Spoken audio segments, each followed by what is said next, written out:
Hey guys, it's Celine. I'm back out again. It's January, so Happy New Year to you from me, 2024. Gosh, that is 1 year that I am happy to see the back end of. Until the very last minute, and the processing and the intensity and the craziness and the generally hanging on for dear life kind of thing. And a lot of this I do myself. A lot of that kind of strange, witchy work. Apparently, I just have to do it and I want it. So, yeah.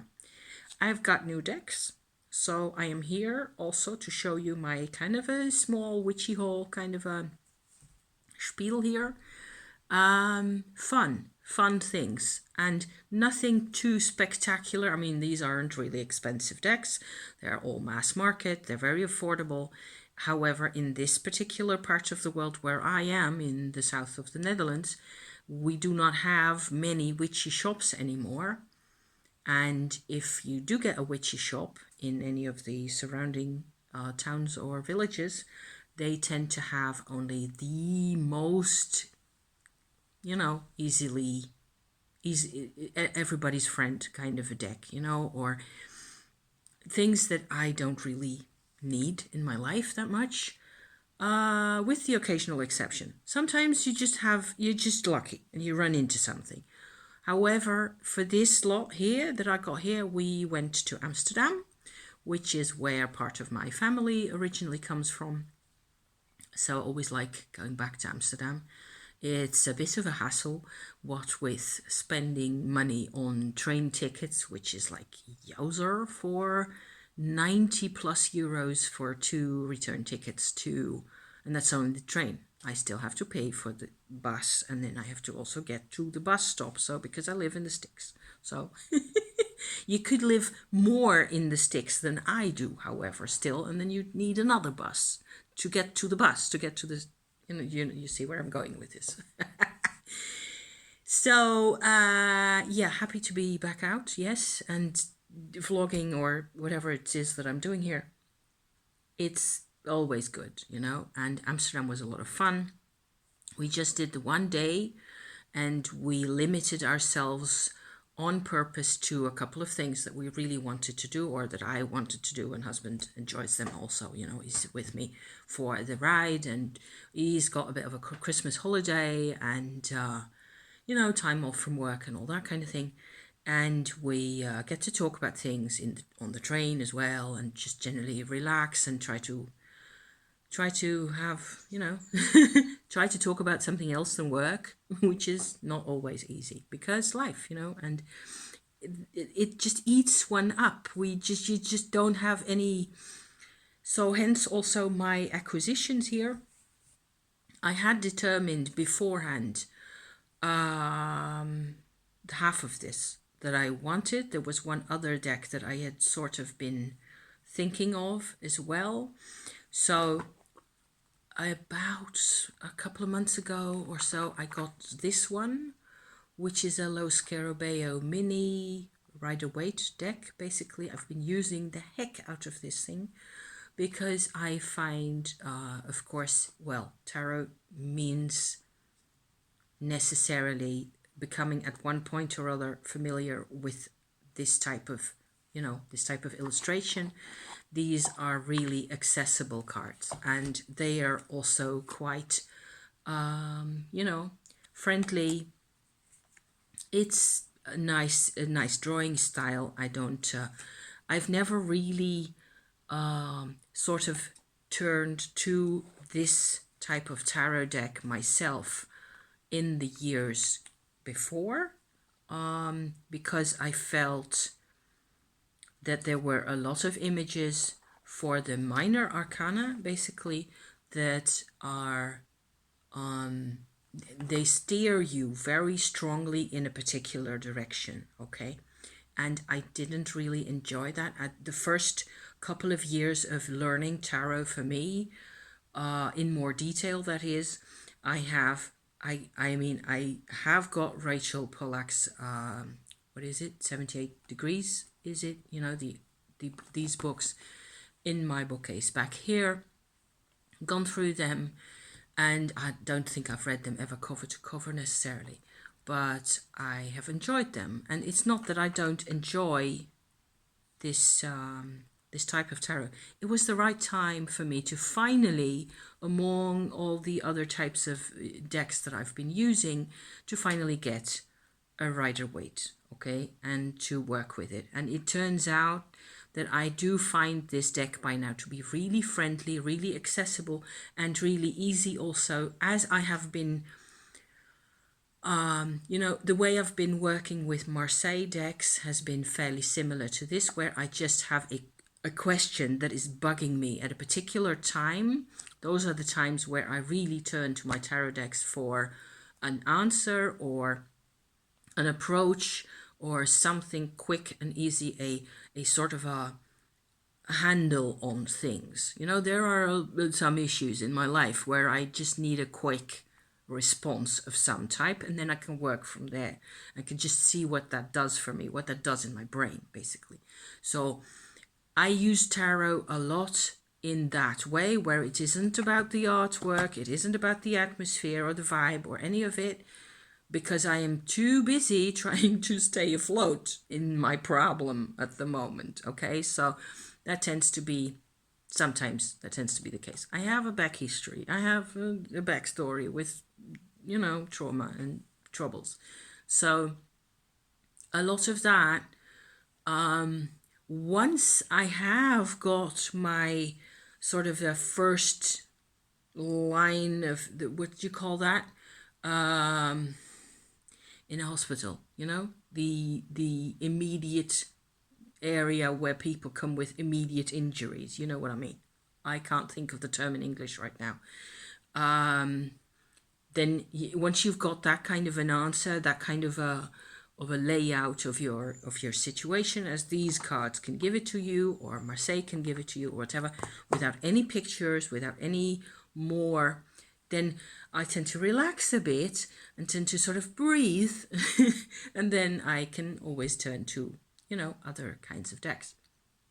So recently, over the autumn, actually, I have done a lot more with different decks, also going way more in depth, since actually doing the Witchy House spread that I've talked about a couple of times, which is a process where you can do it very simply, but you can also do it in my way, which was to really, you know, sort of grab each and every single one of the spread questions and squeeze everything out of that, you know, and just use 3 decks, 4 decks at a time, use runes, use oracle, soul cards, whatever, you know, to just dig at one particular aspect of that whole thing there. Since that time, I have noticed that I have definitely got way more, which is wonderful, you know, because I love that, way more of a,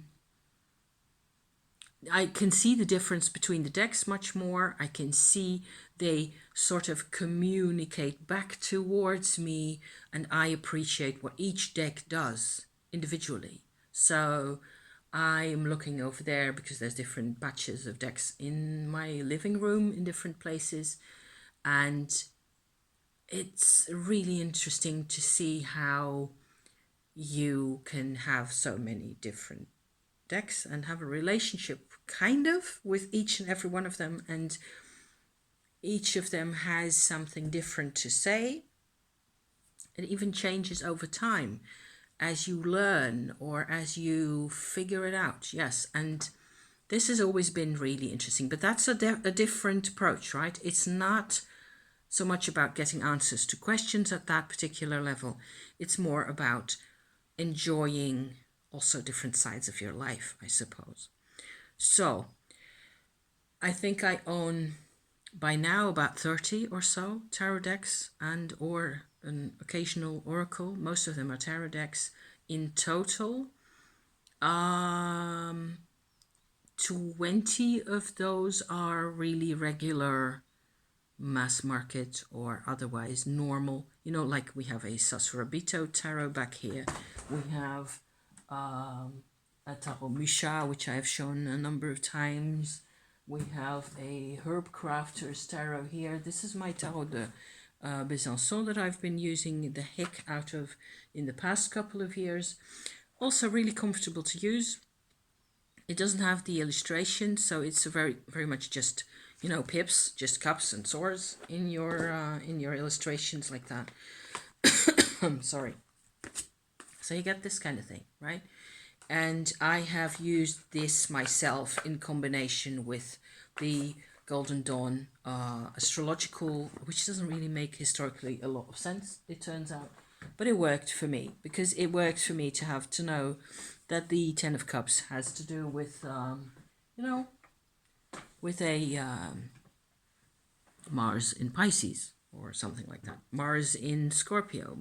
It means something to me because I'm into astrology. I've been into astrology for way longer than I've ever been into tarot. So the danger of that is that you limit yourself to that only because you're in a hurry to get an answer, right? And then I have to do something with that. And slowly I am getting a bit more confident and getting a bit more, you know, but with also the different new decks, different new images.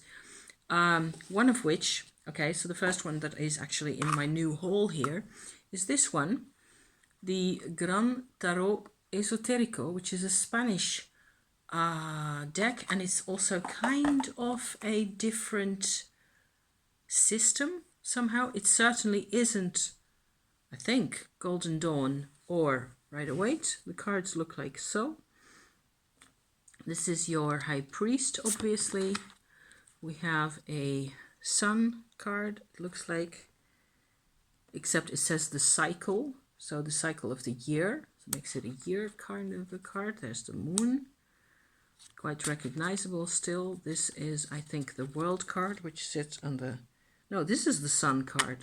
So the other one then is a Wheel of Fortune or some such. It is number 20. 20 is the Judgment card. So that's this. This is Judgment. Very different. See? So this has a couple of those. It's kind of folky, and it has a couple of, like this polar bear here, which I find really strange. I have no idea why that's there. It is the Wheel of Fortune with like a millstone here at the bottom of the tree. And a couple more of those symbols that this monkey with the crown here looks fairly recognizable, like one of the figures out of the Wheel of Fortune. I don't really have much information as yet. Five of Pence. That's the kind of pips they have, you know, like so and like so. 7 of Pence. Court cards look like this. They have Hebrew letters, which doesn't really make a ton of sense to me because I don't really see any other Hebrew or Jewish content in there. 7 of Wands. I'm kind of fascinated by because this occurs in a lot of the cards. There's like this above and below ground kind of a thing going on in a lot of the cards here. See, same.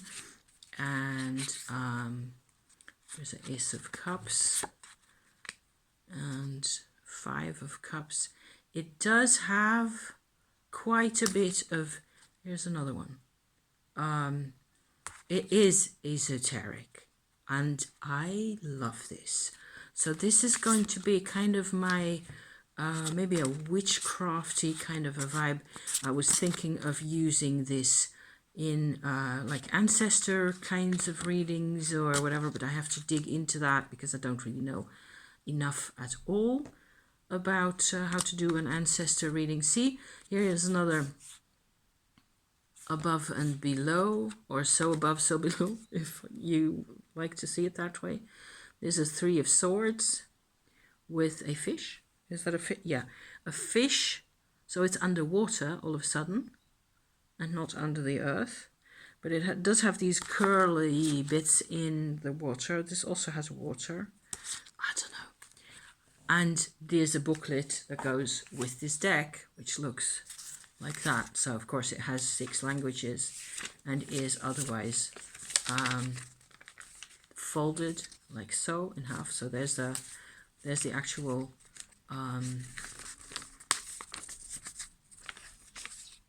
seam hinge in the pages. It's a Fournier tarot deck, the Grand Tarot Esoterico.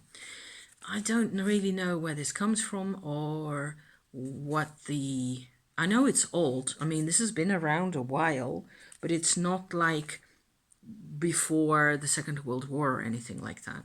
As far as I know, it's maybe a reprint or a redo of an older deck. I have no clue. I have to research all this. This is actually kind of my only deck that has any studying, necessarily historical tarot studying, that needs to be done for this. The star card. There's a lot of things that are quite different, both to Marseille and to Rider-Waite or Thoth even. It just exists. It's like it exists completely outside that realm, and I've always kind of ogled it and felt like it's interesting and it draws me. Of course, I have, as a teenager at one point, lived in Spain for a year, and I've got it's like an attachment, I am quite fond of that area, the south of Spain, and that certainly informs my choosing this one over another Lo Scarabeo deck. This is also a different cardstock compared to my next one, which is this one. So this is Gustave Doré. Okay, I have two decks that are really Victorian 19th century. And the cardstock, as I was saying, the cardstock between these two is quite different. These cards are a bit larger. These are sort of a standard size Lo Scarabeo, so Italian made, compared to this, where this is very supple. These are also supple. The other ones, the Lo Scarabeo cards, are as easy to handle, but it still feels different somehow. So fun things to work with. I look forward to getting to know the Esoterico a bit more. At this moment, I pulled a few cards for myself just now, and it turns out that, as you do, I pull an Empress, I will sort of revert back for myself to what I know about what I feel is an Empress card. So, mother figures, fertility, the Venus symbol. It doesn't have a Venus symbol, it's got a Mars symbol. I have no idea. So, to be continued. Esoterico needs to be studied. It's different. It's fun. Over to the other one. So this one I'm in the process of actually edging. I have done edgings. I have given this one a dark red-ish brick red kind of an edging. You'll never be able to make it out in this murk that we're having today. Kind of nice. It was supposed to be a bit brighter red, but I didn't have a bright red marker that would do the job, I think, at the moment. So it's fine. This is what it looks like if you just get them, out of the box like that.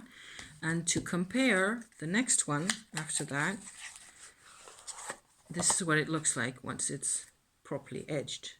So I will show you this one when I'm done talking about this. I like dark edges, turns out. So, yeah. Gustave Doré, an illustrator, of course. Wonderful imagery, really spectacular, nearly, I think he was very influential. Cinematic, all fully scenic cards throughout. There's demons and ghosts and mythology and fairy tales and kings and architecture, and it's dramatic and beautiful, and it's also all in the same, black and white kind of color. So it's very consistent throughout, and this is one of those emotional decks, I think. So yesterday my husband pulled a couple of cards from the other deck, and then I advised him to pull the same cards from this deck and from the Tarot Misha, which I showed you earlier, which is also kind of nearly the same time period. I think Gustave Doré is a little bit earlier. To get a feel more and more, because he's more and more interested, my husband, which is, you know, like, yay, excellent. He has questions these days which he likes to find answered for in the cards, just like I do, so that means we have something to talk about, which is awesome, you know. These are like, let me show you a couple of other ones. Here's a, oh yeah, Spectacular High Priestess, which is also on the outside of the box. Yes, on the other side, on the back of the box, with this lantern. Fabulous. I just think he's a wonderful draftsman, and these cards are just really impressive, each one. These are cheap decks. They're just like 20 euros or something. You know, it's really affordable. And you get a completely different atmosphere for each one. And there's always, for me personally, because I think the reason for this is that I grew up with, you know, partly with my grandfather being one of the stable factors in my family background, and he had at least one, which I totally forgotten about actually, book of Jules Verne. You know, Travels Around the World, or Voyage to the Center of the Earth, one of those stories, which had illustrations by Gustave Doré. So some of those pictures are actually in this deck. And I'd forgotten about that. But that's kind of neat. So this thing has a connection for me, like this Gustave Doré tarot deck will connect me back to my tribal, my ancestral history, the history of my part of the world, really, Northwestern Europe, wherever that leads you. So it will connect me to other people. It will not always be easy, but it's perspectives, you know, and approaches. I don't think I will necessarily be using this a lot, because you only have so many hours in a day. And I have more. Okay, so the other one, this interesting looking edging that I was showing you just now, which has a few gold lines in there and the rest is dark brown. This is the Klimt tarot. So this has gold. Yes. Look at the shiny gold. It is affordable gold, you know, so it's not like, I think it's the only deck that I have that actually has these gold metallic effects in it, which I would normally find really distracting. The other deck that I had considered getting for us was a Art Deco, I think, golden Art Deco type of tarot, which also really, it's also a Lo Scarabeo type. They had this one, they also had it in the mini size. I decided against it because I felt it wasn't going to add anything new or distinct to my collection so much. So these are all paintings by Klimt. So the comparable to Misha and Gustave Doré is that the whole deck is based on images created by one single artist, right? So it's really personal and of its time, and it shows a kind of a way of life, I suppose, where it's I think that's the success also for these types of decks, is that you either like this or you don't.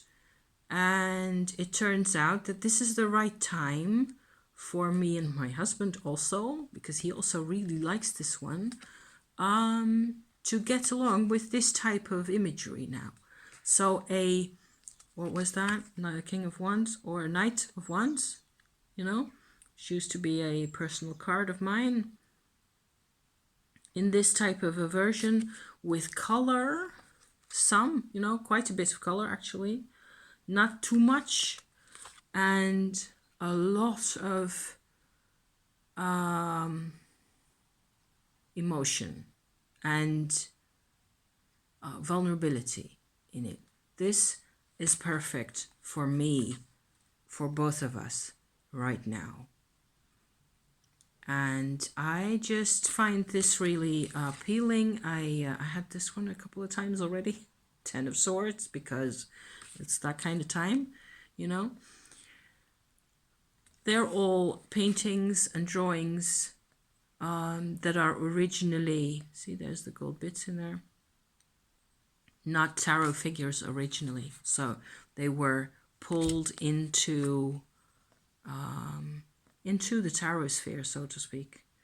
And that is I would say that's a Two of Cups, but I have to go like this. Three, okay. Two figures, but a Three of Cups, because we have one cup in the middle right there.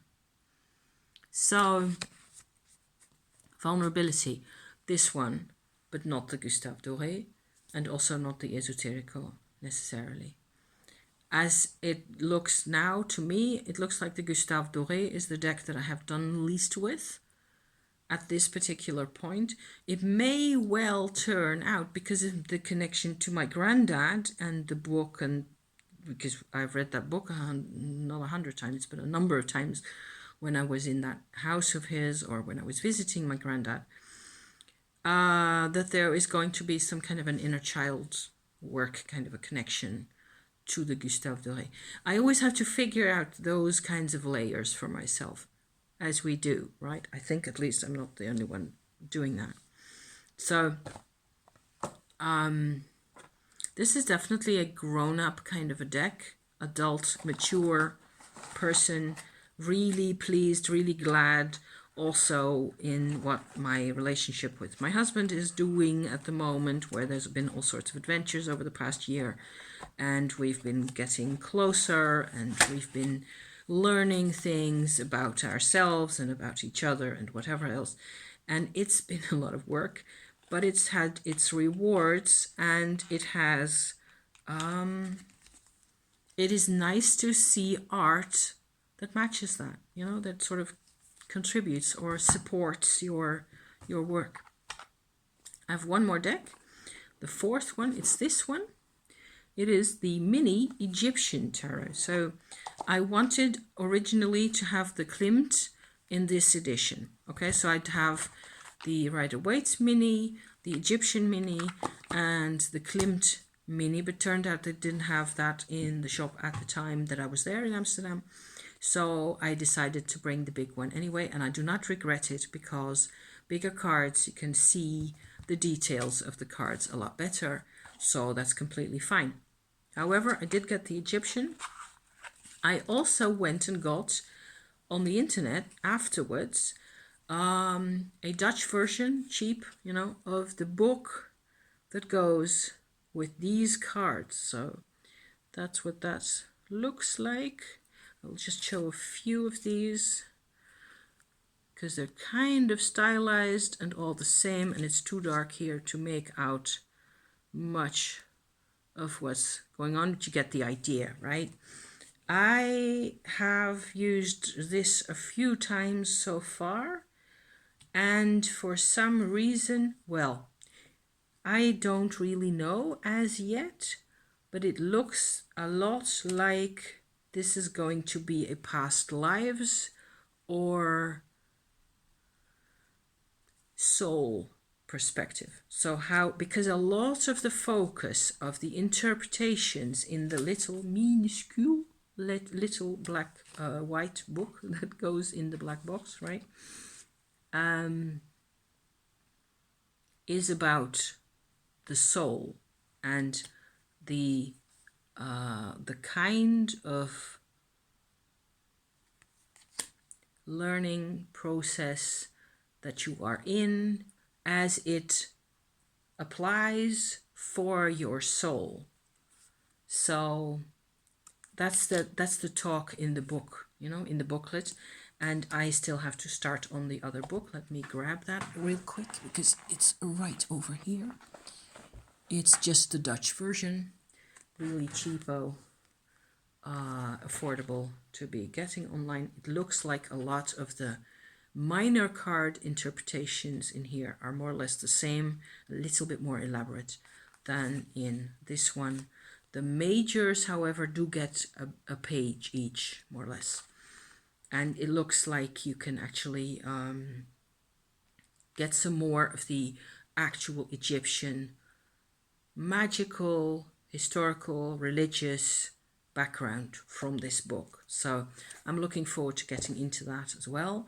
I got into this whole Egyptian connection, which I didn't used to have at all in the slightest, because of my studies and sort of shamanic journeying process, I suppose, with dark spirits recently over the whole of 2023 that's been going on. And there have been spirits of all nationalities, I don't mind telling you.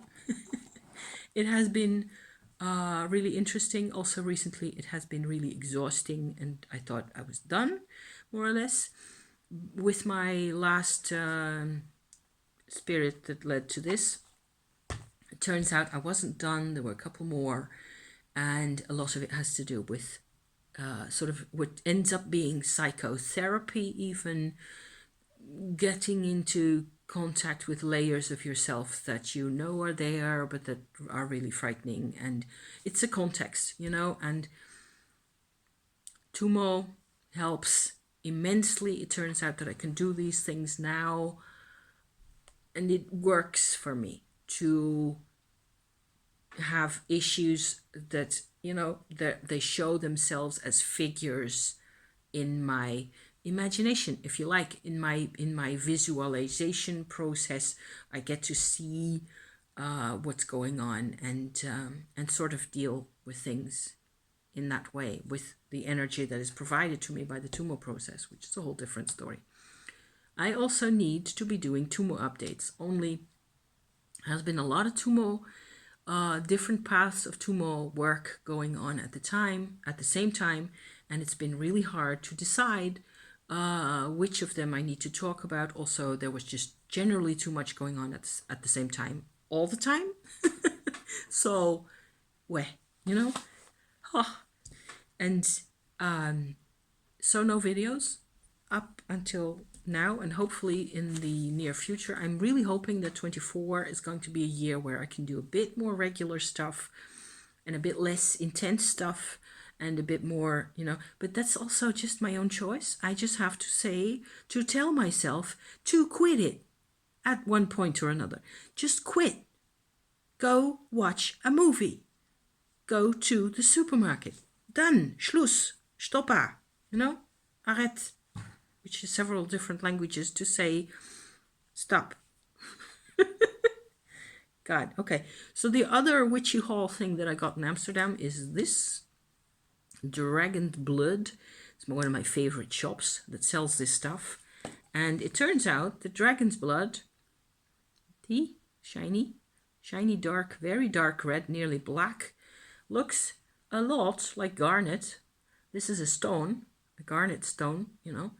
And I have been using this in a mix with a couple of other spices on charcoal, and I love it.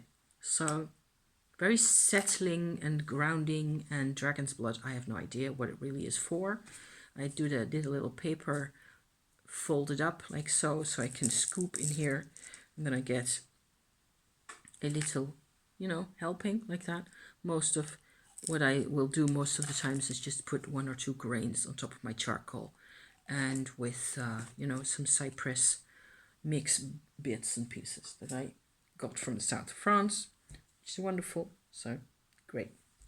So I think that's actually it for today. What else am I doing? I'm knitting. You know, nowadays I don't really even get to do any spinning because I've just been too all over the place mentally. If I spin on my spinning wheel, spinning wool that is, which ends up looking like this kind of stuff, in case you haven't heard me talk about that before, or like this. Here's another, you know, ball of yarn. I make balls of yarn. I love that. I might make those on my spinning wheel with different mixtures of wools and stuff, but it requires a preset state of, you have to be kind of calm and kind of chill and relaxed. And I just really wasn't. So, which is weird because Christmas holidays, I was fine. We didn't have like a ton of things that we needed to do, or that we were where we were seeing too many people or getting overwhelmed or anything like that. It was just all inside. Plenty overwhelm on the inside without but I often, I just go out and get myself in an overwhelmed state, and then afterwards I'll complain that I'm overwhelmed, which is kind of, yeah. So there's my haul. That's my cards. I have actually one more book, which is interesting because another part of my interesting study ventures has been the Egyptian manuscripts, Coptic manuscripts and things. I got this in a book form, actually, the Gospel of Mary. I'll put a link down in the description because it looks like a bloody excellent book. This is one of these. So there's another link. I will put two links. Okay, I'll put this one and I'll put the other one to the Nag Hammadi library in the description to this video, because I've been studying all that stuff. What with Egyptian things happening to me all of a sudden, or Egyptian connections turning out to be more important and more interesting, I have been sort of rootling around in text manuscripts that have been found in Egypt that are sort of Christian, but not quite as yet, and sort of proto-Christian, or that didn't make it into the official canon of the church afterwards, right? I've been watching a lot of Justin Sledge's content over at Esoterica. It's a fabulous channel. Oh my God. He makes videos. He just makes me so he gives me such an imposter syndrome, this guy. This book, he actually recommended to us, so I went ahead and just got it. I still have to read it. It's one of those Gospels that didn't make it into the official canon. So, perspectives, right? I've been getting a lot of different perspectives on mainly where it all originated, if you can say that, even what the atmosphere was like. I just feel a really strong connection myself to this particular field where mystical studies, alchemy, symbolism, Kabbalah. I am not the only person who's into all this stuff. There's a particular vibe that goes with this and with Mary Magdalene kinds of studies as well. That is just really, it's like there is a lot more knowledge that you could actually personally be able to use that has to do with having a magical life in a way. There is elements of soul retrieval there for me, as if I had a past life or several in those areas. I'm fairly certain, that all this stuff connects to past lives for me, and it just makes sense. It makes sense to me, which is good, happy times. And in the winter over here, what I'm looking at here, gray sticks and wet, it's, you gotta, your girl just gotta sit by the candle and read. So I got a lot of reading, a lot of studying to do. And be sure to check out those links if this is your kind of a vibe. I will, for now, salute you, and I will go back to my edging job of the Gustave Doré, and all my decks are edged, each one of them in a nice, pleasing color. And by next week, maybe we will have some sunshine, all in the house, like that, because then the sun is quite low still because it's January, but they're promising us colder weather with more open skies. So yay for that. I'm hoping, because we've seen a month or 6 weeks or however many weeks it is with rain and darkness. I'm just, so yeah. The hair is growing, by the way. If you've seen any hair updates by me recently, this I chopped off about 4 centimeters a couple of weeks ago, and the hair is growing, and the hair is being treated more or less the same way as I've already described a few times, in parentheses. So thank you for watching, and I'm hoping you're doing okay over there where you are. And here's another year. It's another year. Let's just keep on trucking. Okay, see you next time. Okay, bye for now. Thank you for watching. Bye bye.